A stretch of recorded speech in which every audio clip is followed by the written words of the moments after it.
নামাজের অপেক্ষা। মধ্যবর্তী সময়ে আল্লাহ তার গুনাহ মাফ করবেন, আল্লাহ তার জান্নাতের মাকাম বাড়ায়া দিবেন। আমরা জোহরের নামাজ পড়ছি, যদি আল্লাহ তাআলা হায়াত বাড়ায়া দেয়, হায়াত রাখেন, তো আসরও পড়বো ইনশাআল্লাহ। বলেন আসরও কি? এই যে একটা নিয়ত করছেন, এখন তো আপনি বসে আছেন, এখন আপনি জমিনে আছেন, ওই যে রবকে আসরটা দিবেন এই নিয়ত করছেন, ডান কাঁধের ফেরেশতা আসর পর্যন্ত নেকি লিখতেছে। তো আপনি তো দিছেন জোহরের 10 মিনিট, দিবেন আসরের 10 মিনিট, মাঝখানে 4.5 ঘন্টা রব বলবে যেন তুমি আমাকেই দিয়ে দিছো। দৃষ্টান্ত নাম্বার 2, وعن عثمان بن عفان رضي الله تعالى عنه قال, উসমান ইবনে আফফান থেকে বর্ণিত, قال رسول الله صلى الله عليه وسلم, আল্লাহর নবী বলেন, মান সাল্লাল ইশা ফি জামাআহ, আমার যে উম্মত ইশারের নামাজ জামাতের সাথে আদায় করবে। বলেন কোন নামাজ? কিসের সাথে? জামাতের সাথে। তো আপনি তো এশারের নামাজটা জামাতের সাথে আদায় করলেন, এবার বলেন এশারের নামাজ জামাতের সাথে আদায় করলে আধা ঘন্টা সময় লাগে? 1 ঘন্টা লাগে? কয় মিনিট লাগে? 10 মিনিট। এরপরে 2 রাকাত সুন্নত পড়লেন, এরপরে আপনি 3 রাকাত ভিতর পড়লেন।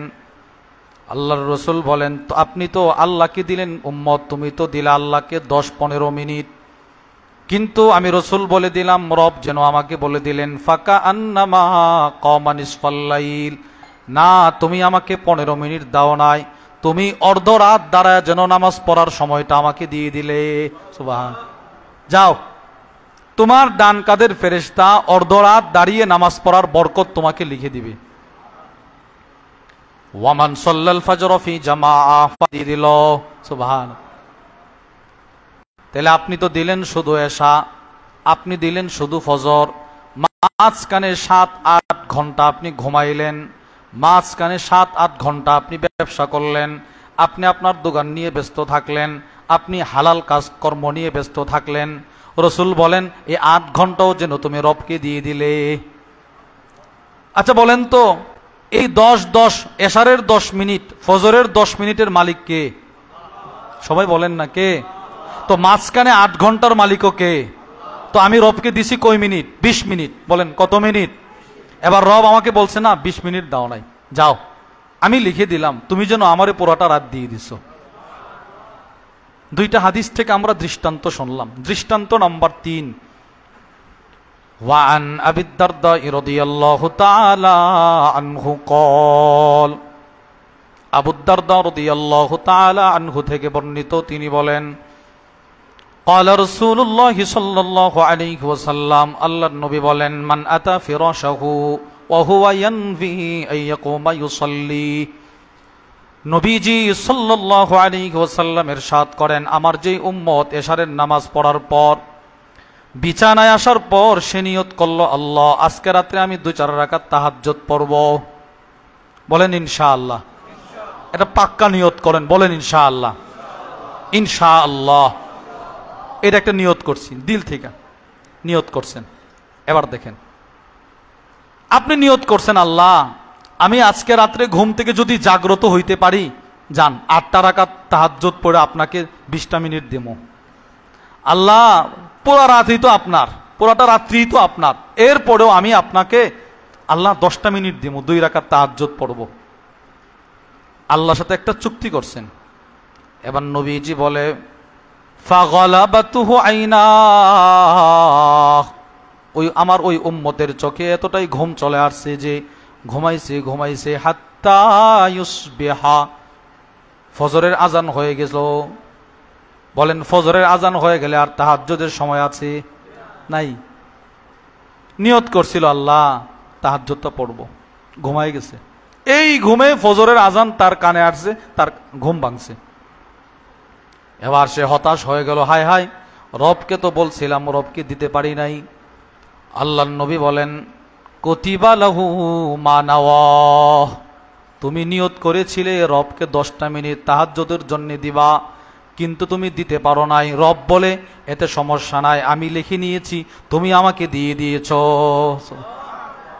তুমি শুধুই মাত্র নিয়ত করেছো তুমি যে কখনো 6 তাসবিহ ছাড়বা না, তুমি নিয়ত করেছো কখনো 3 তাসবিহ ছাড়বা না, তুমি নিয়ত করেছো আল্লাহ এখন থেকে যতবার মনে হয় ততবার আমি প্রত্যেক ফরজ নামাজের পরে 10 বার 10 বার 10 বার ছাড়বো না, আল্লাহ 33 বার 33 বার 34 বার ছাড়বো না।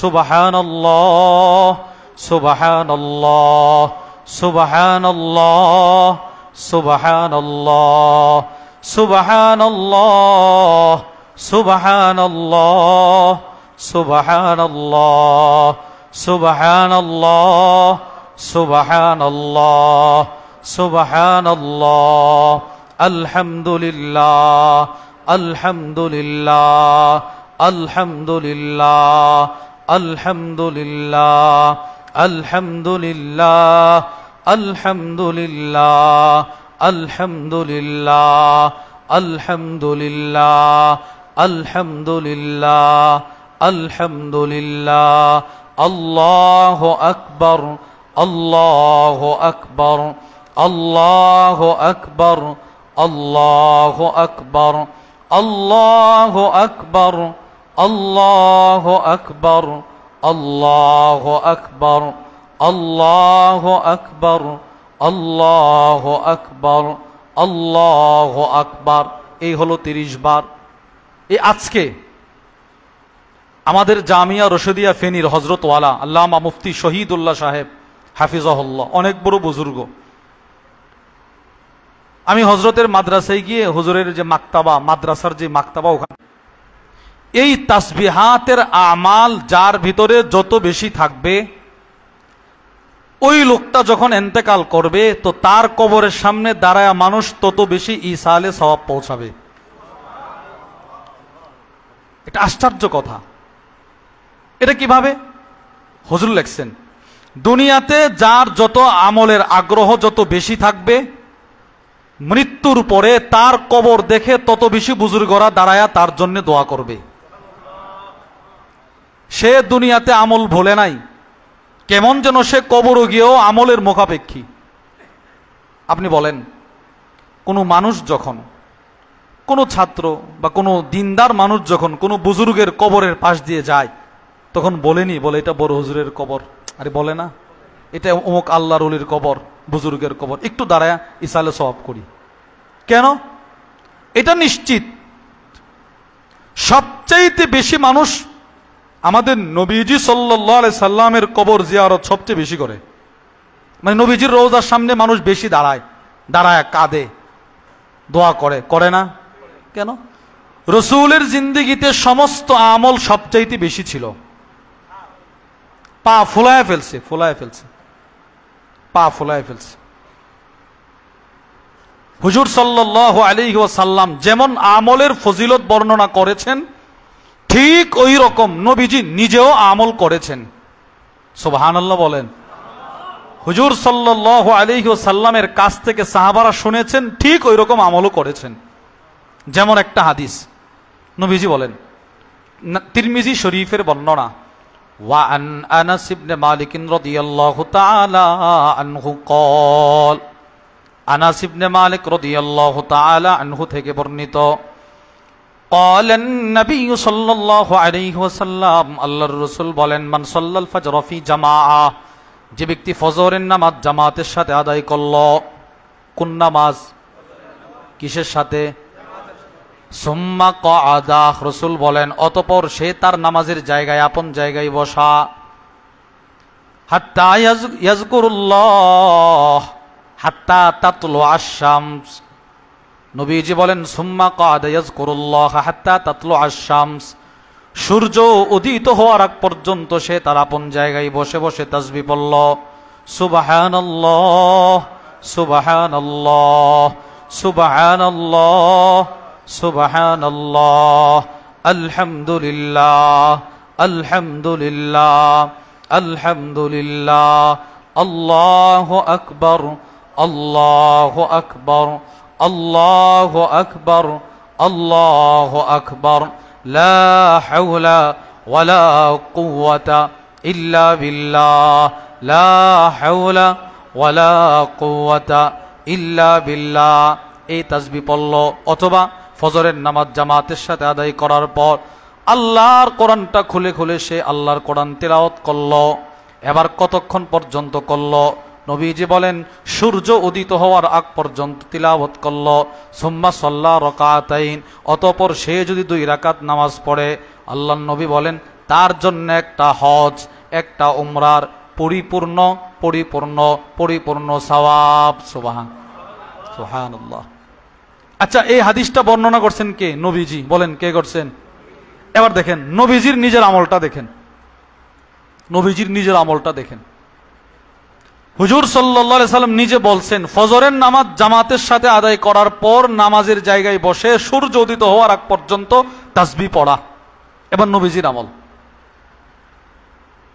মুসলিম শরীফের বর্ণনা, ওয়ান সিমাক ইবনে হারবিন রাহিমাহুল্লাহু তাআলা আনহু ক্বাল, হযরত সিমাক ইবনে হারব থেকে বর্ণিত, তিনি বলেন কুলতু লিজাবির ইবনে সামুরাহ, আমি হযরত জাবির ইবনে সামুরাহ রাদিয়াল্লাহু তাআলা আনহুকে প্রশ্ন করলাম, আকুনতা তুজালিস রাসূলুল্লাহ সাল্লাল্লাহু আলাইহি ওয়াসাল্লাম, আমি জাবিরকে বললাম হে জাবির, তুমি কি নবীজির সাথে কখনো ফজরের নামাজের পরে বসেছো? এই জাবির, তুমি কি নবীজির সাথে কখনো ফজরের পরে বসছো মসজিদে? সাহাবীরে প্রশ্ন করছে। এবার সাহাবী জবাব দেয়, ক্বালা নাম কাসীরা। আরে মিয়া, তুমি এটা কি বললা? একবার দুইবার নয়, বহুবার আমি নবীজির সাথে ফজরের পরে মসজিদে বসেছি। সুবহানাল্লাহ। আচ্ছা জাবির, তুমি যদি রাসূলের সাথে ফজরের পরে মসজিদে বসে থাকো তাহলে আমাকে একটু বলো ফজরের নামাজ পড়ার পর নবীজির আমল কি ছিল? এবার হযরত জাবির কি বলে জানেন? ওয়াকানা রাসূলুল্লাহ সাল্লাল্লাহু আলাইহি ওয়াসাল্লাম লা ইয়াকুমু মিন মুসাল্লা আল্লাতী ইউসাল্লি ফীহি আস-সুবহ। হযরত জাবির বলেন আল্লাহর রাসূল যেখানে ফজরের নামাজ পড়তেন, যেই জায়গায়, ওই জায়গায় বসে থাকতেন, বসে থাকতেন, বসে থাকতেন, বসে বসে তাসবিহ পড়তেন, তাসবিহ পড়তেন, তাসবিহ পড়তেন, তাসবিহ পড়তেন। সুবহানাল্লাহ বলেন। বসে বসে তাসবিহ পড়তেন, তাসবিহ পড়তেন, হাত্তা তাতলু আশ-শামস, সূর্য উদিত হওয়ার আগ পর্যন্ত। তাহলে নবীজি আমলের ফজিলত বলতেন, নিজেও আমল করতেন। রাসূল বললেন সূর্য উদিত হওয়ার আগ পর্যন্ত তাসবিহ পড়ো, অনেক সওয়াব। নবীজি নিজেও পড়ছেন। এবার রাসূলের কাছ থেকে সাহাবারা শিখা, সাহাবারাও পড়তেন। সাহাবারাও ফজর পর্যন্ত কোনো জায়গা থেকে উঠতেন না। এমনকি কোন সাহাবী অসুস্থ, বাড়িতে নামাজ পড়ছে, বাড়িতে অসুস্থতার কারণে যাইতে পারে নাই, অথবা কোনো কারণে যাইতে পারে নাই, ঘরে নামাজ পড়ছে, বাস ঘরের যাই নামাজে বসে বসে নিজের মেয়েরে বলতো, আম্মু আমি তাসবিহ পড়তে থাকি, তুমি দেখো সূর্য উঠে কিনা। আরে সুবহানাল্লাহ বলেন না। মেয়েরে নিযুক্ত করছে, সূর্য উঠলে আমারে বলবা, আমি যেন নবীজির হাদিস অনুযায়ী আমলটা করতে পারি। হায়াত তো কম, কখন মারা যাই বলতে পারি না, তো একটু আমল যেন নবীজির কথা অনুযায়ী করতে পারি। দৃষ্টান্ত মুসলিম শরীফের বর্ণনা, ওয়ান আবি ওয়াইল রাহিমাহুল্লাহু তাআলা আনহু ক্বাল গাদাউনা আলা আব্দুল্লাহ ইবনে মাসউদ ইয়াওমান বাদামা সাল্লাইনাল গাদা। হযরত আবু ওয়াইল বলেন আমি আমার এলাকার মসজিদের মুসল্লিদেরকে নিয়ে ফজরের নামাজ পড়ার পর আব্দুল্লাহ ইবনে মাসউদের বাড়িতে গেলাম। কোন নামাজ পড়ার পর? সবাই বলেন কোন নামাজ? কার বাড়িতে গেছে? আব্দুল্লাহ ইবনে মাসউদ রাদিয়াল্লাহু তাআলা আনহু, অনেক বড় সাহাবী। এত বড় সাহাবী ইমাম শামসুদ্দিন যাহাবী রাহিমাহুল্লাহ যার ব্যাপারে লেখেন, আব্দুল্লাহ ইবনে মাসউদ বলেন, মা নাযালাত আয়াতুন ফি কিতাবিল্লাহি আযজা ওয়া জাল্লা ইল্লা ওয়া আনা আ'লাম ফীমা নাযালাত ওয়া আইনা নাযালাত। আল্লাহর কসম, আল্লাহর কোরআনের সবগুলো আয়াত কখন, কোথায়, কিভাবে, কেন নাজিল হয়েছে সব আমি আব্দুল্লাহর মুখস্থ আছে। এত বড় সাহাবী, এত বড় সাহাবী। অনেক ছোট মানুষ ছিলেন, বয়স ছিল কিন্তু মানুষটা ছিল খাটো। এরকম সাধারণত একজন আরবের মানুষ জমিনে আসন পেতে বসলে যতটুক উঁচু উনারে দেখা যায়, উনি এইরকম উঁচু ছিলেন। তাহলে লম্বা না খাটো ছিল? খাটো। ওনার বাড়িতে গেছে। আবু ওয়াইল বলে, ফাসাল্লামনা বিল বাব, আমরা আব্দুল্লাহ ইবনে মাসউদের দরজার সামনে দাঁড়ায় সালাম দিলাম। সালাম অনুমতি নেওয়ার জন্যে সালাম দেওয়া। হুট করে মানুষের ঘরে ঢুকতে নাই, এও আবার ফজরের পরে। মানুষের রুমে ঢুকতে হলে আগে সালাম দেওয়া। এতে করে বুঝবে উনি আছে না নাই। তো ওনারা সালাম দিছেন, ওয়াকাদ উজিনা লানা, আমাদেরকে অনুমতি দেওয়া হলো, অনুমতি দেওয়া হলো। এরপরেও ফামাকাসনা বিল বাবি হুনাইয়া, আমরা অল্প কিছু সময় ওনার দরজার সামনে দাঁড়িয়েছিলাম। অনুমতি দেওয়ার পরেও আমরা ঢুকি না। বুঝছেন, খুব গুরুত্বপূর্ণ একটা মাসালা এখানে। অনুমতি দেওয়ার পরেও আমরা কি করতেছি না, বলেন না, ঢুকতেছি না। আরে সালাম দিছি, উনি সালামের জবাব দিছে, এর মানে আমাদেরকে অনুমতি দিছে, আসেন, আমরা দাঁড়ায় রইছি। ফাখরাজাতিল জারিয়া, ওনার ছোট্ট একটা মেয়ে আমাদের সামনে দৌড়ায় আসলো। ফাকালাত, এসে বলল, আলা তাদখুলুন, আপনারা ঢুকেন না কেন? এই মেহমানগণ আপনারা প্রবেশ করেন না কেন? আব্বু না আপনাদেরকে অনুমতি দিছে। ফাদাখালনা, অতঃপর আমরা সকলে প্রবেশ করলাম। তাহলে সালাম দেওয়ার পর, অনুমতি দেওয়ার পরেও ঢোকে নাই। ঘর থেকে ছোট্ট একটা বাচ্চা এসে বলল, ঢোকেন না কেন? আব্বু না অনুমতি দিছে, এরপরে ঢুকছি। এখন শুনেন, ওনারা গেছিল কোন নামাজের পরে? বলেন, কোন নামাজের পরে? ফজর।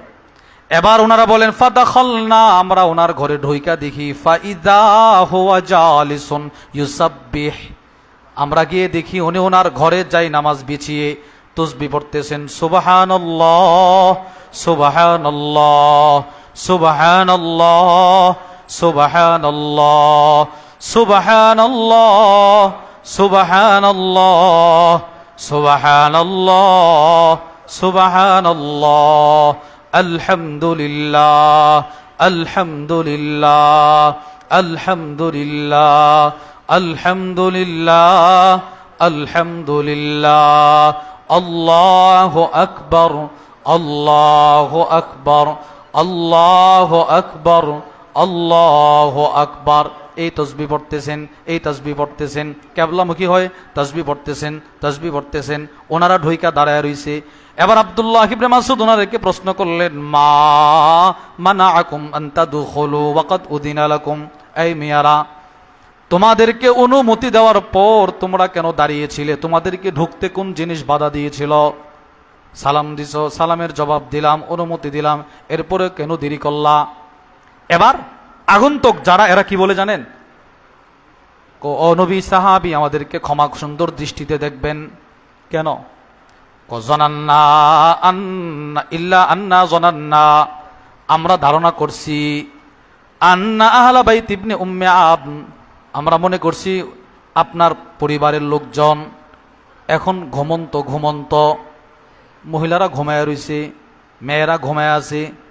আমাদের যে অবস্থা আর কি, আমাদের এখন যে অবস্থা, স্বামী ফজরের নামাজ পড়ে এসে দেখে বিবি ঘুমাইতেছে, মেয়ে ঘুমাইতেছে, ছেলে ঘুমাইতেছে, স্বামী শুধু নিজের নামাজটা নিজে পড়ে আসছে। এটা আমাদের চিত্র আর কি, এই জমানার। এরকম হয় না? হইতেছে তো। স্বামী হয়তো নামাজ পড়ে, বিবি নামাজ পড়ে না, দাওয়াতও দেয় না, দাওয়াত দিলেও সে গ্রহণ করে না। মেয়েটা নামাজ পড়ে না, ছেলেটা নামাজ পড়ে না। এমনকি অনেক মা বাপ এমন আছে, নিজে নামাজ পড়ে, ছেলের নামাজ পড়ার জন্য ডাক দেয় না। কেন? হায় হায়, 4:30টায় সে ঘুম থেকে জাগ্রত হইলে রাত্রে 12টা পর্যন্ত পড়ছে, স্বাস্থ্যটা ভেঙে যাবে। বলেন না নাউজুবিল্লাহ। ওই ছেলের 15 বছর হায়াত চলে গেছে তার, মেয়েটার 20 বছরের হায়াত চলে গেছে। বাপ মা নিজের থেকে এই হায়াতের গুরুত্ব তারে শিখাইতেছে না, নামাজের অভ্যাস তারে করাইতেছে না। তার ক্যারিয়ার, ভবিষ্যৎ উজ্জ্বল করতে হবে। তো ওনারা এই ধারণা থেকে বলতেছে, ওগো আব্দুল্লাহ ইবনে মাসউদ, আমরা মনে করেছি আপনার পরিবারের মেয়েরা এখানে ঘুমায় আছে কিনা, আপনি অনুমতি দিচ্ছেন, এরপরে তো ওনারা ওইটা যেতে একটু দেরি হবে, আমরা হুট করে ঢুকে গেলে কাকে কোন হালতে দেখতে পাই, এজন্য আমরা একটু দেরিতে ঢুকছি আর কি। এবার নবীজি সাল্লাল্লাহু আলাইহি ওয়াসাল্লামের সাহাবী আব্দুল্লাহ, এখন ফজরের পরের সময়টা বরকতপূর্ণ সময়, এই সময়ে আমার পরিবার ঘুমন্ত থাকবে, এটা কল্পনা করলে কিভাবে? 3টা সময় সবচেয়ে বরকতপূর্ণ। বলেন কয়টা সময়? সবাই বলেন কয়টা সময়? পাকিস্তানের একজন বড় আলেম আছে, মাওলানা ইবাদুল্লাহ খান সাহেব, ওনার অনেক সুন্দর সুন্দর বয়ান, এর ভিতর একটা বয়ান আমি শুনছি। 3টা সময়। 1 নাম্বার, তাহাজ্জুদের সময় থেকে ফজরের আজানের আগ পর্যন্ত, এই সময়টা সবচাইতে বরকতপূর্ণ। যত হেফজখানার ছাত্র হাফেজ হয়েছে এদেরকে বলবেন, ভাই তুমি তো মাগরিবের পরেও কোরআন মুখস্থ করার জন্য চেষ্টা করো, আসরের পরেও চেষ্টা করো। আচ্ছা, তুমি যখন হুজুর ডাক দেই ঘুম থেকে জাগ্রত হও ফজরের আগে, ওই সময় যখন তেলাওয়াতটা করো তোমার কাছে কেমন মনে হয়? তো সে বলবে, জানেন কি, আপনি নিশ্চিত লিখে রাখেন, প্রত্যেক হেফজখানার ছাত্র আপনাকে বলবে ওই সময় সারাদিন যে তেলাওয়াত করছি যত পেস লাগতো, ফজরের সময় ঘুম থেকে ওইটা একবার পড়লে পানির মতো ক্লিয়ার। এই তো পরিমাণ বরকতের সময় ওই সময়টা। তাহলে 1 নাম্বার, তাহাজ্জুদ থেকে ফজরের আজানের আগ পর্যন্ত এই সময়টা কি না বলেন সবচেয়ে বরকতপূর্ণ? বলেন, আবার বলেন সবচেয়ে। 2, ফজরের আজান থেকে ফজরের ওয়াক্ত শেষ হওয়ার আগ পর্যন্ত, ফজরের আজান থেকে ফজরের ওয়াক্ত, এটা দ্বিতীয় বরকতপূর্ণ সময়। 3, ফজরের ওয়াক্ত শেষ হওয়া থেকে চাশতের আগ পর্যন্ত যে সময়টা, এটা সবচেয়ে বরকতপূর্ণ। হুজুর সাল্লাল্লাহু আলাইহি ওয়াসাল্লাম কোন কাফেলা কোথাও পাঠাইলে ফজরের পরে পাঠাইতেন, আর বলতেন, আল্লাহ আমার উম্মতের এই ফজরটারে, এই সকালটারে বরকতপূর্ণ করে দেন। নবীজি দোয়া করছে। এক সাহাবী, উনি জীবনে যত ব্যবসা করছে উনি ফজরের পরে রওনা দিতেন, ফজরের পরে সব করতেন। উনি যদি কোনো ফজরের পরে কোনো মাটির ব্যবসাও করছেন, ওই মাটিটাও স্বর্ণ হয়ে যেত, এই পরিমাণ লাভবান হয়েছেন। তো সকল মানুষ গিয়ে আব্দুল্লাহ ইবনে মাসউদকে বলতেছে, আমরা মনে করছি আপনার পরিবারের সবাই ঘুমাই রয়েছে কিনা, বা মেয়েরা মহিলারা। তোমরা এই ধারণা করলে কিভাবে আমার মেয়েরা আমার বাচ্চারা এখন ঘুমিয়ে থাকবে? কেন এই কথা তিনি বললেন? হুজুর সাল্লাল্লাহু আলাইহি ওয়াসাল্লামের যত আমাল নবীজি বর্ণনা করছেন, সমস্ত আমল সব সাহাবা ইকরাম নিজেরাও করছেন, নিজেদের সন্তানদেরকেও একদম কাগজে কলমে শিখাই দিয়েছেন। এর মধ্যে উনি অন্যতম একজন সাহাবী, এই আব্দুল্লাহ ইবনে মাসউদ। নবীজির যতটা আমল, প্রত্যেকটা আমাল তিনি নিজেও করতেন, সন্তানদেরকে করাইতেন। ওনার ঘরে রুটিন ছিল, এই ফজর থেকে এই পর্যন্ত তেলাওয়াত, এই থেকে এই পর্যন্ত তাসবিহ, এই থেকে এই পর্যন্ত খাবার দাবার, এরপরে আবার এই কাজ, এরপরে এই কাজ, ইবাদত এই। বলে হুজুর কেমনে বুঝছেন? একটা দৃষ্টান্ত শোনেন। সূরাতুল ওয়াকিআহ, বলেন, এটা পরিচিত সূরা না আমাদের? এই সূরার ব্যাখ্যায় তাফসীর ইবনে কাসীরের মধ্যে এসেছে, মারিদা আব্দুল্লাহ ইবনে মাসউদ, এই সাহাবী আব্দুল্লাহ ইবনে মাসউদ অসুস্থ হয়ে গেছেন। কোন অসুস্থতা? যেই অসুস্থতায় তিনি দুনিয়া ছেড়ে চলে গেছেন, ইন্তেকাল করছেন। ওই অসুস্থতায় যখন তিনি বিছানায় পড়লেন, ফাআদাহু উসমান ইবনে আফফান, হযরত উসমান ইবনে আফফান ওনাকে রোগী দেখার আমল করার জন্য আসলেন। অসুস্থ তো রোগী দেখার নিয়তে আসছে। অসুস্থ মানুষকে দেখতে যাওয়া, এটাকে বলা হয় ইয়াদাতুল মারিদ, রোগী দেখার আমাল, রোগী দেখার আমল।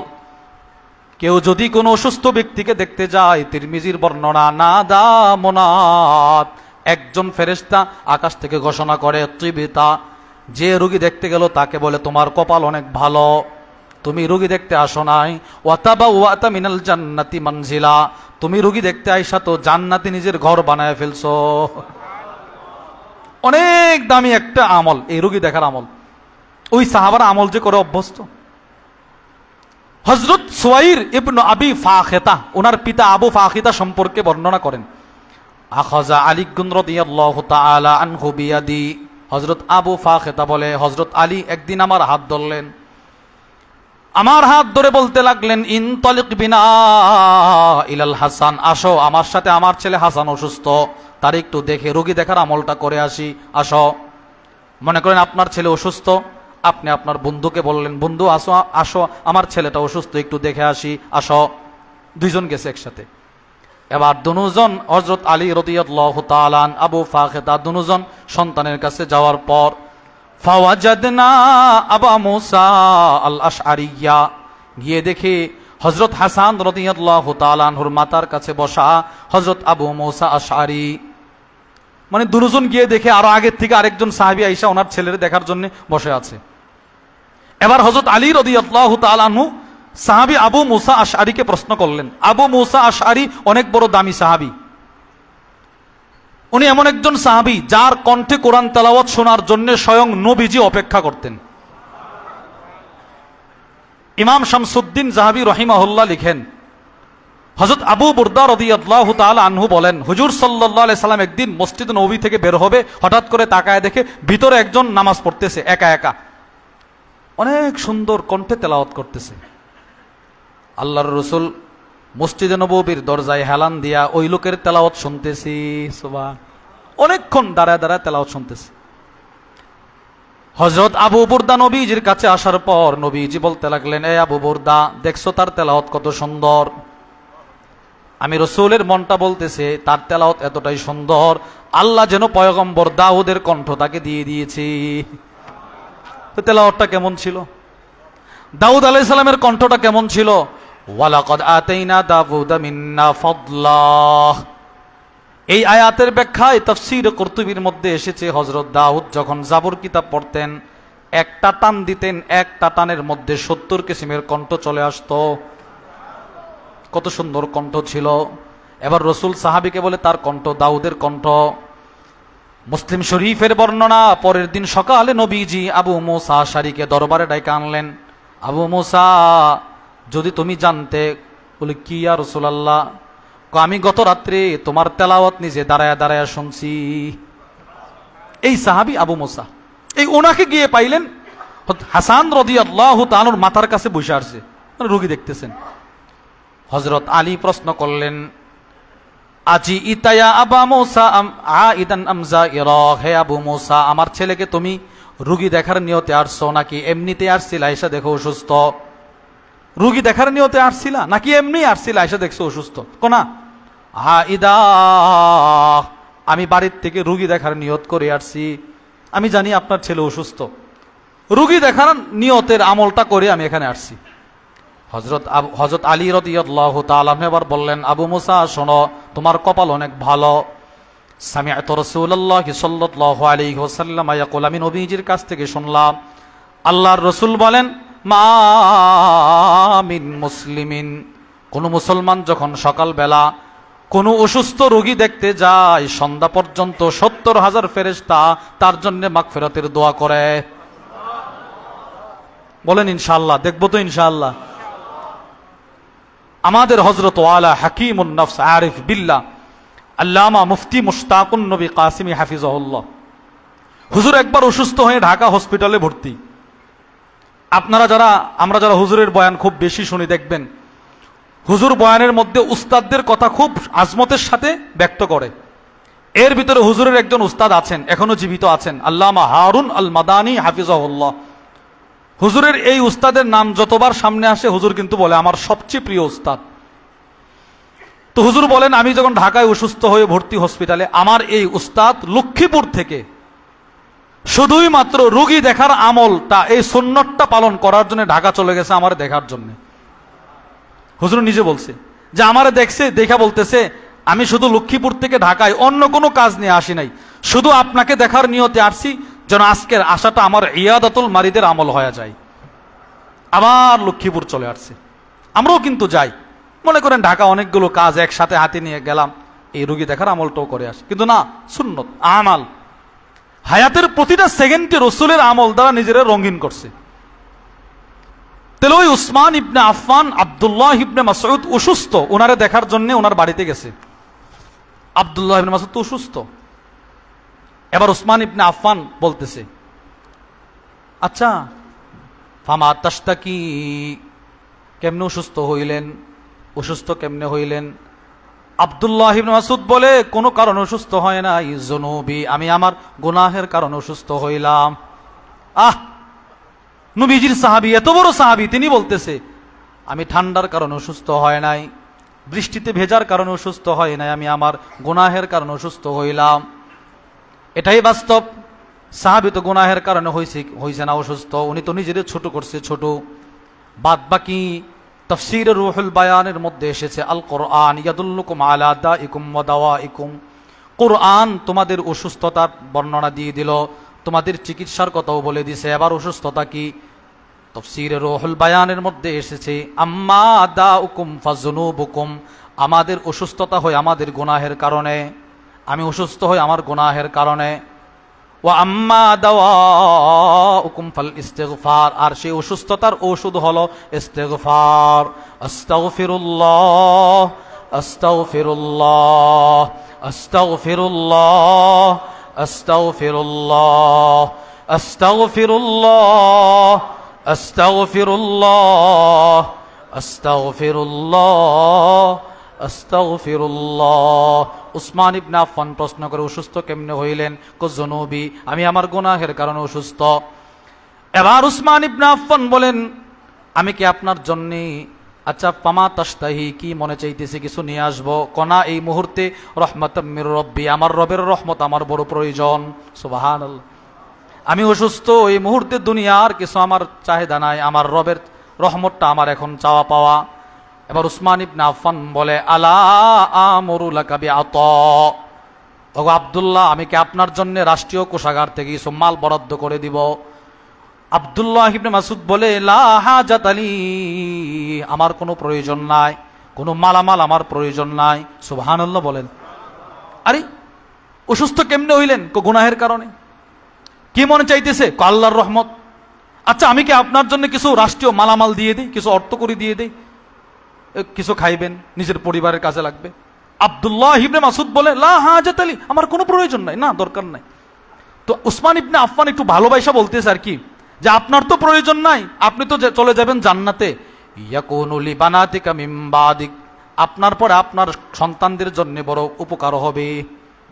আমি এখন কিছু মাল দিয়ে দিলে এগুলো আপনার তো দরকার নাই, আপনার ছেলে মেয়েগুলো আছে না, বাচ্চাগুলো, এদের প্রয়োজনে আসবে, কাজে আসবে, দিয়ে দিই কিছু। উনি ধমক মারছে। বিছানায় শোয়া উনি বলেন, আপনি কি বললেন? আতাখশা আলা বানাতি আল ফাখর, হে উসমান ইবনে আফফান, আপনি আমার মেয়েদের ব্যাপারে দারিদ্রতার ভয় দেখাচ্ছেন আমাকে? সুবহানাল্লাহ বলেন না। মানে আমার মৃত্যুর পরে এরা অসহায় হয়ে যাবে, এদেরকে আপনার এই রাষ্ট্রীয় কোষাগারের মাল দিয়ে লালন পালন করতে হবে, আপনি এদের ব্যাপারে দারিদ্রতার ভয় করছেন? আমি তো করছি না। কেন?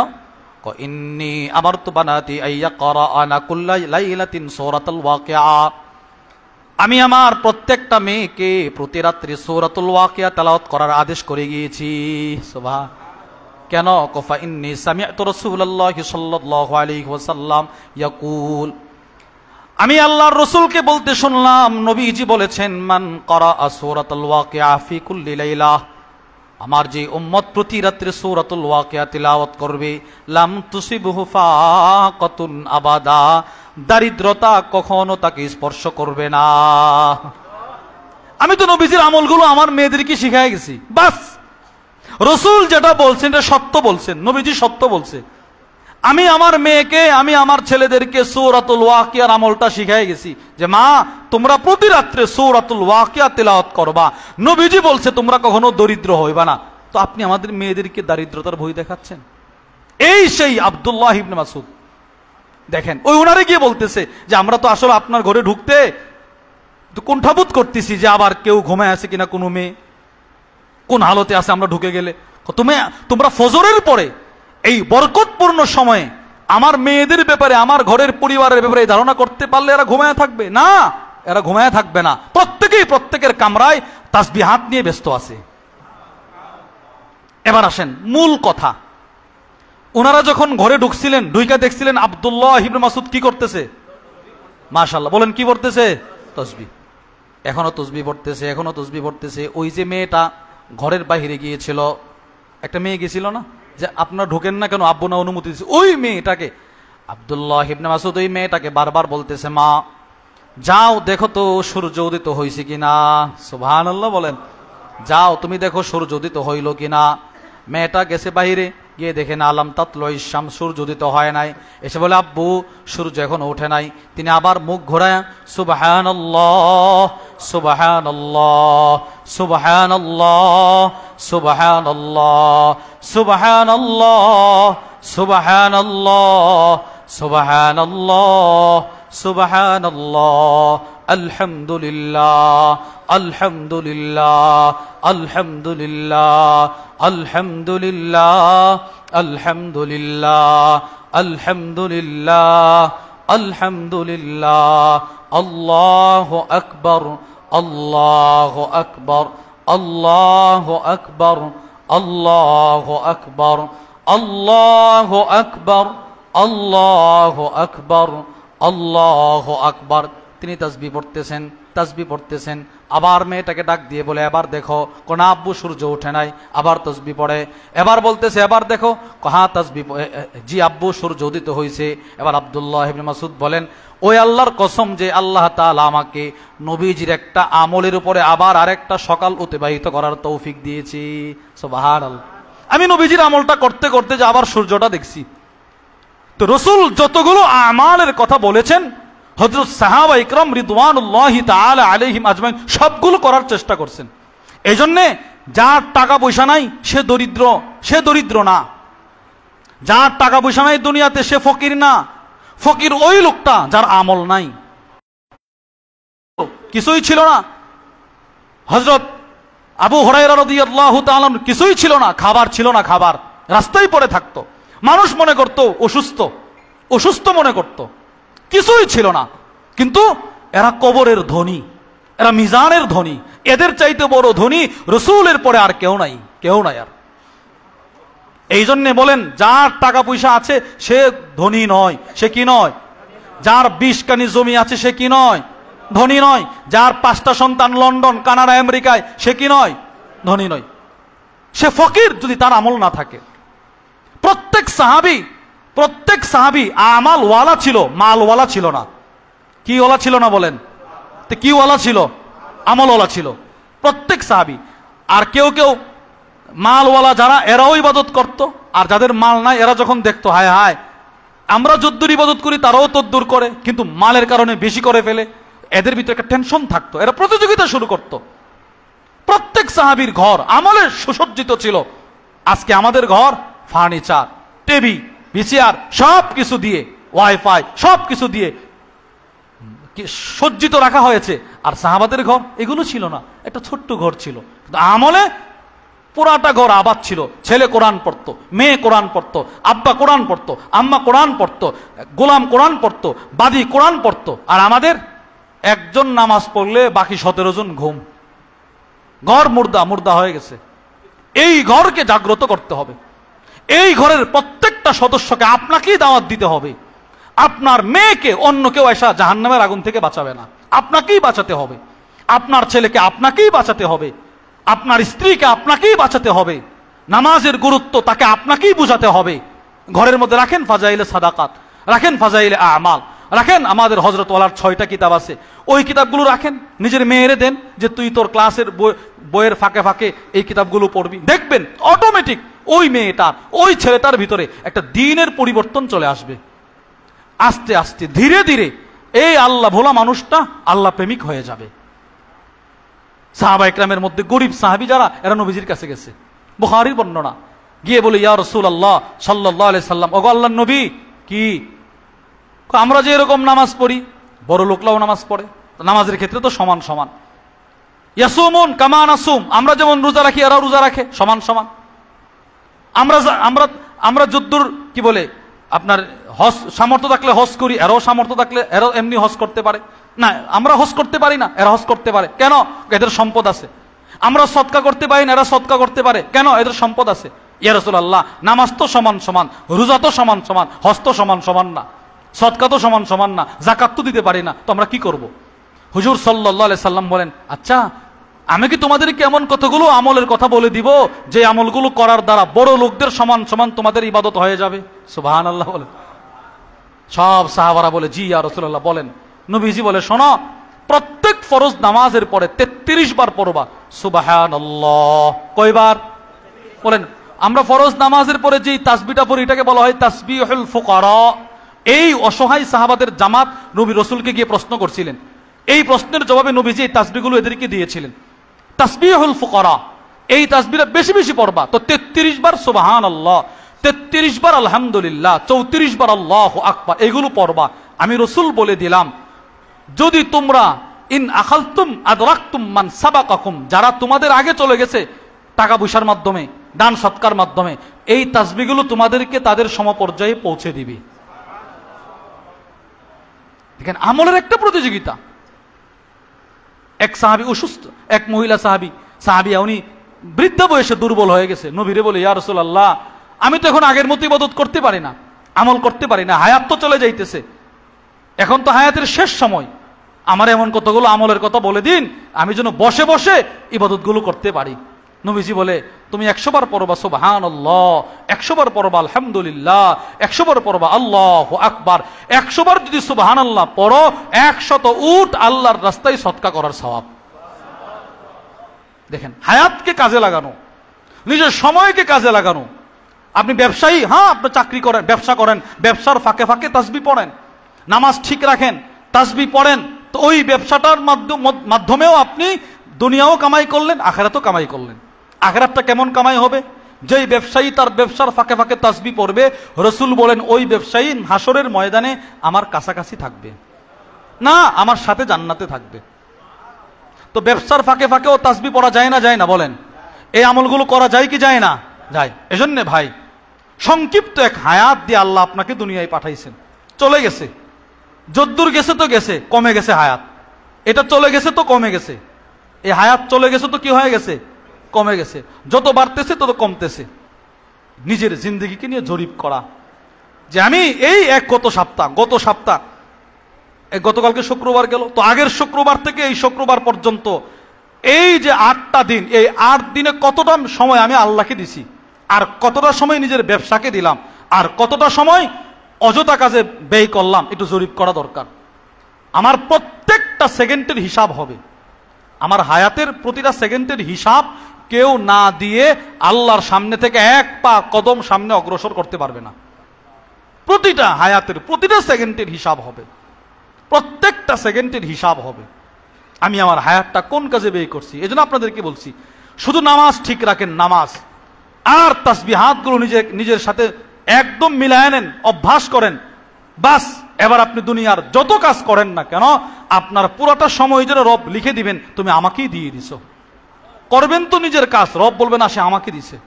এই জন্য নিজের সময়টাকে হুজুর সাল্লাল্লাহু আলাইহি ওয়াসাল্লাম, আল্লাহর বিধান, নবীজির তরিকা, রসুলের বাতানো আমলের মাধ্যমে সুসজ্জিত করার চেষ্টা করব তো ইনশাআল্লাহ। বলেন ইনশাআল্লাহ। আল্লাহ আমাদের সকলকে মৃত্যু পর্যন্ত যতগুলো আমাল আল্লাহ রসুল দিয়েছেন ওইগুলো করার তৌফিক দান করেন, এবং আল্লাহ ওয়ালাদের সহবতে যাওয়ার তৌফিক দান করেন, গিয়ে এগুলো শেখার মেহনত করার তৌফিক দান করেন ইনশাআল্লাহ।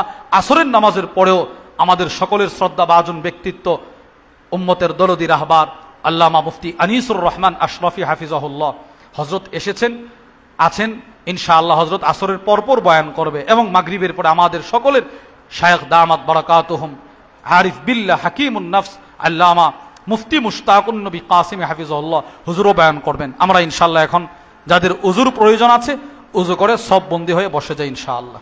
আল্লাহ সকলকে তৌফিক দান করেন।